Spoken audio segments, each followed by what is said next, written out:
6 hanggang 7 milyong Pilipino ang tinatayang dumalo sa misa o nanood along the papal route ng Santo Papa sa noong linggo ayon sa MMDA.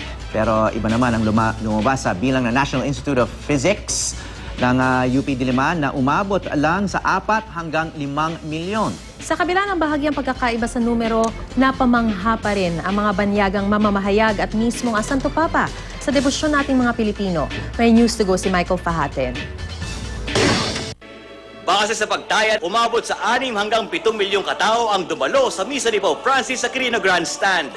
Mas malaki kaysa sa 5 milyong kataong record noong misa ni Pope John Paul II sa kaparehong lugar noong 1995. Kaya mismong ang tagapagsalita ng Vatican Press Office namangha. We have seen so many people that we believe that it is possible that this number. If this is true, and we think this is the largest event of the history of the popes.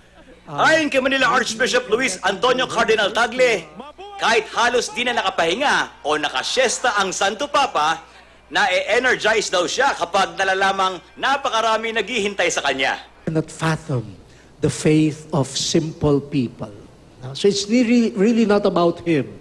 He was very attentive and he has this capacity to marvel and to be touched by the faith of the people.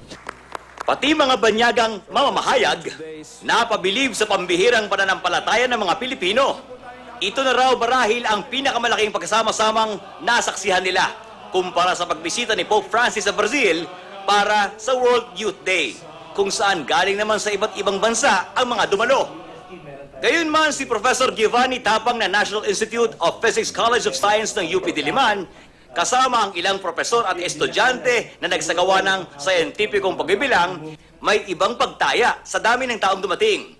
May paraan naman ng pagsukat at pagbibilang ng dami ng tao sa simpleng formula ng area times density. Karaniwan, ginagamit ay square meter tulad sa sukat ng puting papel na ito na 1 metro kwadrado. Ang density ay kung ano ang bilang ng tao sa loob ng kwadradong ito. 1, maluwag. 2, no problem. 3, okay pa. 4, medyo ayos pa naman. 5, medyo hassle pa. 6, hindi ka na makakagalaw. 7, awkward.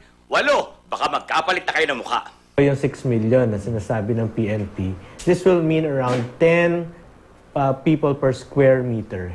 Makikita natin sa mga photographs, hindi naman ganon kasiksikan yung mga tao. At sa kanilang sariling komputasyon, Yung buong participation would reach to around 4.5 to 5 million. For that single day. For that single day. pero hindi lang sa bilang ng mga lumahok makikita ang positibong epekto ng pagbisita ng Santo Papa. Sa pagtaya ng PNP-NCRPO, halos crime-free raw sa Metro Manila. Liban na lamang sa ilang krimen gaya ng pandurukot. Michael Fahatin, GMA News.